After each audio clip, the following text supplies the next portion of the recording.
Hello everyone, today we're ranking GTA San Andreas characters into 3 categories: broken, neutral and pure evil.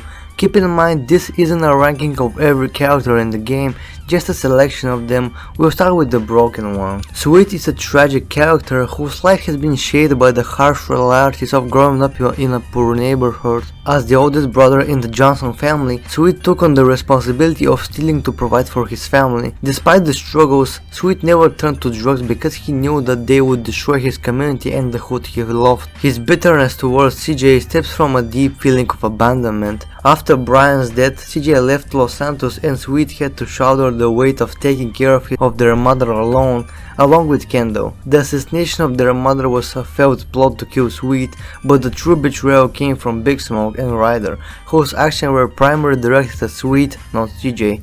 Sweet isn't pure evil, nor he is a neutral character.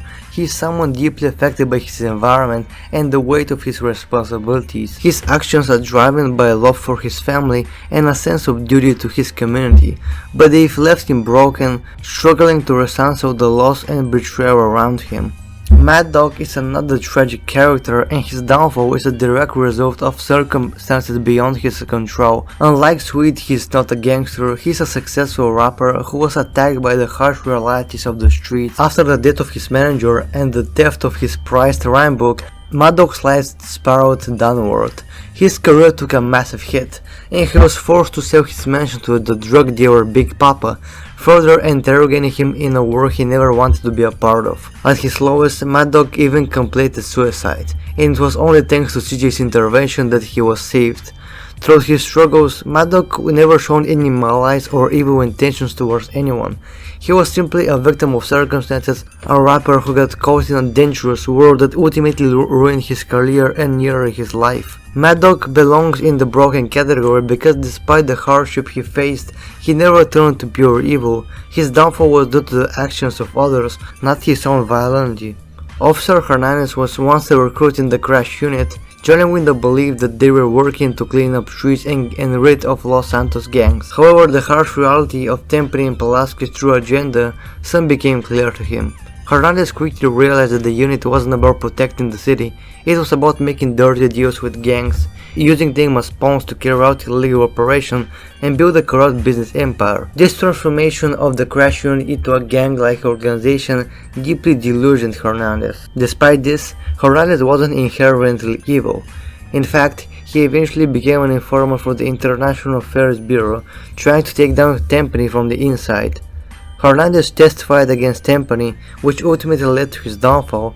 Unfortunately, he was killed in the desert before he could fully escape the mess he got caught up in. His tragic fate and internal struggle between good intention and corrupted circumstances placed him in the broken category. He wasn't a bad person, but was broken by the corruption around him, and ultimately paid the price for his attempt to make things right. Big Bear is a character who doesn't appear much in San Andreas, only in 2 missions, but his backstory is rich with tragedy. Before the events of the game, Big Bear was a loyal member of the Grove Street family, strong and respected. However, as the gang grew weaker, Big Bear succumbed to the grip of the drugs. The decline of Grove Street and the surrounding environment pushed him into addiction, making him a shadow of his former self. Big Bear's downfall is further compounded by his manipulation at the hands of Beat-Up. A notorious manipulative character, Big Bear became a pawn in Beat-Up's game, and as a result, he lost his independence and was reduced to a slave to his addiction. Despite his past loyalty and strength, Big Bear was broken by the circumstances and the people around him. He's not evil, but rather a victim of the environment and the choices that led him astray. Now we're gonna move to the neutral characters. Kendall Johnson is a completely neutral character in San Andreas. She grew up in the same poor neighborhood as her brothers, but unlike Sweet, she isn't driven by gang loyalty or desire to reclaim the streets. Unlike some other characters in the game, she doesn't fall into a life of crime, nor does she actively fight against it. She simply exists with this environment without being shaped by it in a significant way. Kendall understands the kind of people her brothers, friends, and even her boyfriend Caesar are, but she doesn't judge them or try to change them. She isn't evil, nor she is broken. This is simply the world she was born, and she navigates it as best she can. Because of this, Kendo firmly belongs in the neutral category. Caesar is another character who doesn't fall into either the pure evil or broken categories. Unlike Sweet, we don't see much insight into his past to determine whether he was forced into the gang life by circumstance or if he chose it entirely on his own. However, what we do know is that he willingly became part of organized crime and embraced the gang lifestyle. Despite his involvement in crime, Caesar isn't a ruthless or evil person. He is a loyal, honorable, and generously cares for Kendo and CJ, after proving to be one of CJ's most trustworthy allies. However, his choice to engage in the criminal underworld prevents him from being considered broken, as he isn't portrayed as someone who fell into this life out of desperation or manipulation. Instead, he fully accepts the realities of the gang culture, making him a neutral character. Ralph Panderberry was one of the few officers in the LSPD who stood against Tempany's corruption. He was aware of Crash illegal activities and even threatened to report Tempany and his unit to the International Affairs Bureau. However, unlike Hernandez, who later became a true informant, Panderberry never actually followed through with his threats. His reasons for this are left unclear. While he may have genuinely wanted to restore law and order, it is also possible that he had his own ambitions. Perhaps he wanted control over the street himself rather than truly putting an end to corruption. In the end, Tempany saw him as a threat and had Hernandez kill him, making Panderberry one of the first casualties of the game's events. Because his true motivation remains uncertain, Panderberry fits into the neutral category. He wasn't fully good, but he wasn't purely evil either. His role in the story is that of a tragic figure caught up in a corrupt system. Woozy is another character that doesn't fit into either the pure evil or broken categories. He is simply a triad boss who operates within the criminal underworld, but unlike more ruthless crime lords, he doesn't display excessive cruelty or malice. While we don't see much of Woozy's backstory in the game, what we do know is that he is a highly intelligent, strategic, and honorable in his dealings. He isn't purely evil figure, nor does he have a tragic downfall that would make him broken. He is simply a capable leader who navigates the world of organized crime with a level-headed approach. Because of this, neutral is the most fitting category for him. The Truth is one of the most eccentric and enigmatic characters in San Andreas. He's not inherently evil or broken, he's just a laid-back conspiracy theorist, happy with a very unconventional approach to life. Throughout he is involved in illegal activities such as drug dealing and smuggling. His motivations are more about challenging the system and pursuing his own freedom rather than gaining power or wealth. He doesn't show malice towards others and his actions don't come from a place of evil, making him fit perfectly in the neutral category. He's a product of his time, just trying to live his life outside the rules of society. Mike Torino is a government agent whose methods are shrouded in a mystery and moral ambiguity. While he manipulates situations and uses CJ as a pawn in his game, Torino is not motivated by pure malice or personal gain. His actions reflect the kind of covert operations that are common in the real-world intelligence agencies, where agents operate in the shadows, making morally questionable decisions for the greater good, or at least for their own interception of it. Torino isn't evil, and his motivations are rooted in government agendas rather than personal vendettas or power. Many real-life agents have operated in similar ways, making pure evil an inaccurate classification for him. He's a pragmatist, willing to use any means necessary to achieve his goals, but his actions are not driven by evil intent.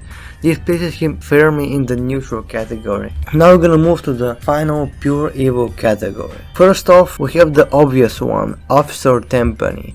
He's the epitome of corruption and malice, a cop who represents everything wrong with the system. From the moment we meet him, it's clear that Tempany thrives on causing chaos, manipulating situations and abusing his power.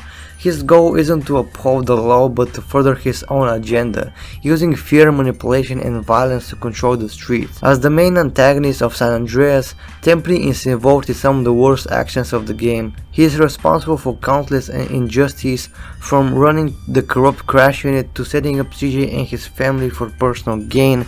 Tempany doesn't care who he hurts, as long as it serves his purpose. There's no redemption for him, he's purely evil. Big Smoke is the definition of pure evil. His betrayal of CJ and Sweet was driven entirely by greed and a hunger for power. He saw that his own brothers and the entire Grove Street family aligning himself with the corrupt crash unit and engaging in the drug street for personal gain. What makes Big Smoke so evil is that he's willing to destroy everything he once cared about, all for the promise of money and influence. He has no moral compass, and his loyalty to the people who trusted him is non-existent. Smoke's action lead to the downfall of the neighborhood and the destruction of his relationship, all for his own selfish desires. In the end, there's no redeeming him. Big Smoke is a bad person throughout and throughout, and his betrayal makes him one of the most pure evil characters in the game. Ryder is a character whose role feels incomplete.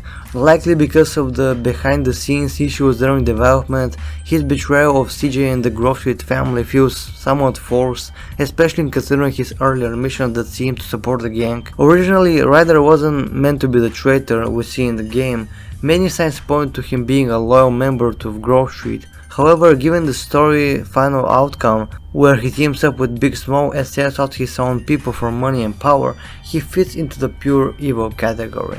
His actions reflect his moral decline, and despite the inconsistency in his character arc, his role as a backstabber in the end makes him a part of the same evil path as Big Smoke. Ryder ultimately chooses greed over loyalty, and his betrayal is a key part of the tragedy that affects CJ and Sweet. But I personally think that this character has so much potential which was wasted. Ryder could have been a more complex figure, but in the end his story is one of betrayal, leaving a lot of what could have been explored untaped. Eddie Pulaski isn't just evil, he's one of the most cowardly and manipulative characters in San Andreas. He's a corrupt cop, but unlike Timpani, Pulaski doesn't have the cunning or intelligence to hold power on his own. He's simply a pawn, a tool in Timpani's hands.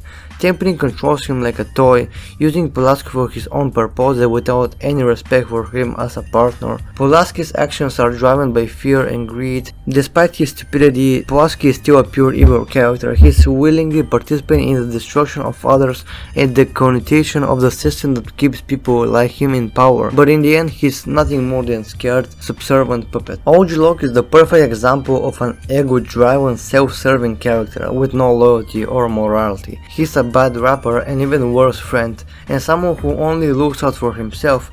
Locke uses CJ to further his own goals, taking advantage of CJ's help without even returning the favor. When the Grove Street family starts to fall apart, Sweet in prison, CJ exiled, OG Locke doesn't lift a finger to help. Instead, he aligns himself with the Ballas and their street cult, which involves selling drugs and embarrassing a lifestyle that goes against everything Grove Street stood for. He never confronts Big Smoke about his betrayal and simply watches as the family disintegrates, fully content to look after his own interests. OG Locke is an idiot, and his selfishness makes him a pure evil character. His lack of loyalty and willingness to abandon his brothers when they needed him the most cements his place as a bad person. He cares only about his fame and fortune, no matter the cost to others. Beat Up is a character shrouded in mystery, yet his actions speak volumes about the type of person he is. Throughout, we don't know much about his past. What we do see makes it clear that he is a manipulative, self-serving and ultimately evil. Once a part of the Grove Street family, Beat Up turned his back on everything he once stood for and works with the Ballas, pushing his former brothers aside. His most heinous act is turning Big Bear into a drug addict and making him his personal slave. Beat Up exploits Bear's weaknesses, using him for his own gain without any remorse. This shows just how heartless and immoral Beat Up truly is. He has no loyalty, no morals, and no sense of compassion. In the end, Beat Up's role in the downfall of the Grove Street family and his collaboration with the Ballas solidified his place as a pure evil character. He's a bad person using manipulation and drugs to control others without any care for the damage he causes. T-Bone Mendes may not have a detailed backstory in San Andreas, but his actions throughout the game make it clear that he is a pure evil character.